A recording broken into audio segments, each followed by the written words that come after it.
এবং আপনার বদনামি করলে আলহামদুলিল্লাহ পড়ুন, কারণ আপনার এখানে লস নাই, আপনার বেনিফিট রয়েছে। কারণ মানুষ যদি মানুষের নামে বদনাম করে, আল্লাহ তাআলা তাকে পিছনেই রেখে দেয়, তাকে সামনে আসতে দেয় না। বদনামি যারা করে, দুর্নামি করে, মানুষের নামে গীবত করে, এরা সারা জীবন পিছনেই পড়ে থাকে, এদের সামনে আসার অ্যাবিলিটি আল্লাহ তাআলা দেয় না। দুইটি সুযোগ রয়েছে আপনার জন্য, যদি কেউ গীবত করে আপনি দুইটা বেনিফিট রয়েছে। ফার্স্ট, সেটি হচ্ছে যে আল্লাহ রাব্বুল আলামিন তাকে এমন ভাবে ঠকাবে, তাকে এমন ভাবে আল্লাহ তাআলা পিছনে ফেলে দিবে, তাকে এমন ভাবে লসের মধ্যে, ক্ষতির ভিতরে ফেলে দিবে আপনার গীবত করার কারণে।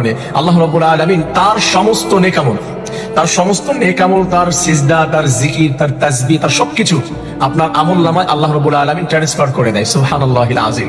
এজন্য আপনার নামে গীবত করলে আপনি মন খারাপ করেন না। আপনার একটু দুর্নামি করছে, আপনার নামে দোষ চর্চা করে বেড়াচ্ছে, আপনাকে মানুষের মাঝে খারাপ বানানোর চেষ্টা করছে, ছোট করার চেষ্টা করছে, ওকে আল্লাহ তাআলা ছোট বানিয়ে দিবে, আপনাকে আরো বেশি বড় বানিয়ে দিবে। আর তার সমস্ত আমল আল্লাহ রাব্বুল আলামিন আপনার আমলনামায় নিয়ে এনে দিবে।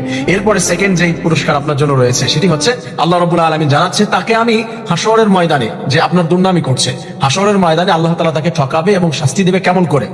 আল্লাহ তাআলা বলছেন কুরআনুল কারীমের ভিতরে, সূরা হুজুরাতের ভিতরে আল্লাহ তাআলা বলছেন, আইয়ুহিব্বু আহাদুকুম আইয়াকুলা লাহমা আখিহি মাইতান ফাকারিহতুমুহু ওয়াত্তাকুল্লাহ।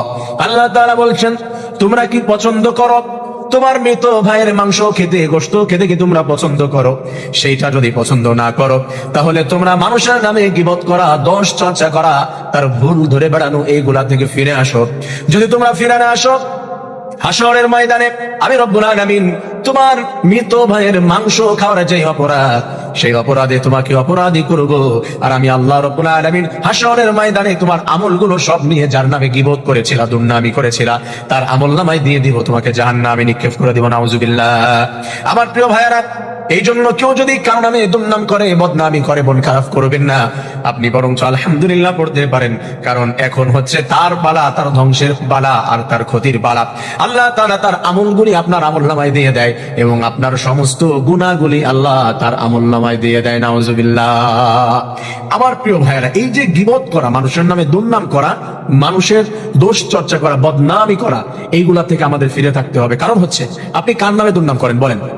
আপনি বদনাম বলেন ওই ব্যক্তিটা, যে ব্যক্তিটাকে আপনি সব থেকে অপছন্দ করেন, ডিসলাইক করেন, যাকে আপনি, তারই তো আপনি দুর্নাম করেন, তাই না? তারই গীবত করেন আপনি।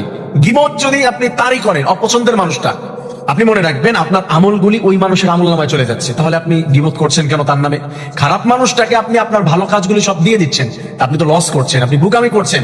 কোন মানুষ যাদের ভিতরে জ্ঞান আছে, সুস্থ মানুষ, সে কখনো মানুষের নামে গীবত করতে পারে না, মানুষের বদনামি করতে পারে না, দোষ চর্চা করতে পারে না। এটা যারা বিবেকবান তারা কখনোই করবে না। আল্লাহ রাব্বুল আলামিন আমাদের সবাইকে বিষয়টি বুঝে